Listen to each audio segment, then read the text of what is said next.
Hello friends, back to Bhavani lifestyle. அனைவரும் எப்படி இருக்கீங்க? நல்லா இருக்கீங்க? நலமா இருக்கீங்களா? ஏன் சொல் பேச்சையும் கேட்குற இந்த உலகத்தில் ஆள் இருக்குதுன்னு நினைக்கும் போது எனக்கு பெருமையாக தான் இருக்குது. இவங்களும் எப்பவும் சொல் பேச்சு கேட்க மாட்டாங்க. என் கையில் இந்த பொருளை பார்த்தா மட்டும்தான் சொல் பேச்சு கேட்பாங்க. மற்ற நேரம் என் சொல் பேச்சு கேட்க மாட்டாங்க. குவான் குவான் குவான்னு கத்துவாங்க. கூட சேர்ந்து நானும் கத்துவேன். 2 பேரும் கத்துவோம். அவங்களும் அடங்க மாட்டாங்க, நானும் அடங்க மாட்டேன். கடைசியில் தொண்டை தண்ணி வச்சு 2 பேரும் அடங்கிடும். வாங்க இப்போ எப்படி உட்காந்துருக்கான்னு பாருங்கள். இவங்களும் ஃப்ரெண்ட்ஸ் மற்ற நேரம் கடையில் ஜாமானை உருட்டவும், உடைக்கவும், துடைக்கவும், பெருக்கவுமா இருப்பாங்க. இப்போ உட்காருங்கன்னா பிஸ்கெட் தரஞ்சுன்னா வரிசையாக உட்காந்துருக்காங்க. இப்போ நான் எங்கேருந்து ஆரம்பிட்டும் போது அவளுக்கு கொடுத்தா இவளுக்கு கோவம் வரும், இவளுக்கு கொடுத்தா இவளுக்கு கோவம் வரும். அதனால் ஆளுக்கு மொத்தமாக 3 பேக்கெட் எடுத்துட்டேன். இப்போ மொத்தமாக 3 பேக்கெட் எதுக்கு உடைச்சேன்னா, உங்களுக்கு நான் போட கரெக்டாக அவங்க கேட்ச் பண்ணிக்கிட்டே இருப்பாங்க. அதனால் பங்கு வச்சு பார்த்தீங்களா, கரெக்டாக போட்டுருணும். இல்லைன்னா எனக்கு உனக்குன்னு சண்டை போட்டு ஒருத்தரை அடித்து இவங்க அடிச்சுக்கிறாங்களோ இல்லை என்ன கீழே தள்ளி விட்டு போட்டுடுறாங்க. அதனால தான் இந்த சிஸ்டமேட்டிக். இவங்களுக்கும் பொறுமை இல்லை, எனக்கும் பொறுமை இல்லை. எனக்கு எதுக்கு பொறுமை இல்லைன்னா, பிள்ளைங்க பசியில் இருக்காங்களேன்னு சொல்லி ஒரு வருத்தம், அவ்வளோதான். இப்போ பாருங்கள், இப்போ இப்படி தான் கொடுத்துருக்கேன். வெளியே ஒருத்தன் கனியாக எட்டி பார்க்கான்.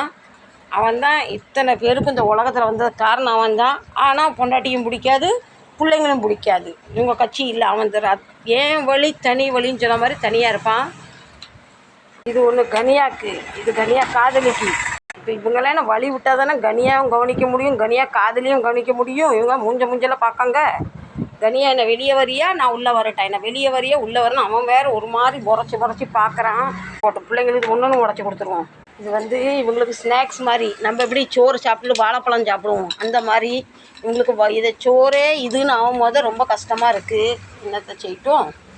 யாராவது ஒருத்தவங்க உங்களுக்கு ஏதாவது சாப்பிடறதுக்கு கொடுத்தா ஒரு பிஸ்கெட், ஒரு ஸ்நாக்ஸ் மாதிரி சாப்பிட்லாம். பிஸ்கெட்டே உங்களுக்கு சாப்பாடாக ஆகும்னு நினைக்கும் போது அவங்க வயிறும் நிறையறதில்ல, பசியும் அடங்கிறது இல்லை.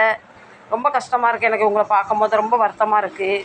எல்லாம் அடங்கின பின்ன கனியா காதலியும் போய் பார்த்துட்டு வரலாம்.